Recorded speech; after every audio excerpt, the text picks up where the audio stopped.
আজকে আমরা সজনী সম্পর্কে জানব।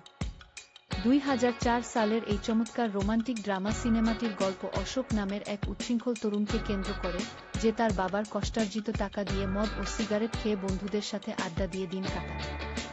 জীবনের কোনো লক্ষ্য না থাকা অশোকের জীবনে হঠাৎ আগমন ঘটে প্রিয়া নামের এক সুন্দরী মেয়ে।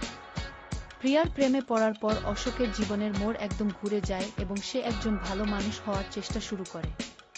কিন্তু অশোক জানত না যে প্রিয়া আসলে রাহুল নামের অন্য একটি ছেলেকে মনেপ্রাণে ভালোবাসে এবং তারা একে অপরের বাগদত্তা।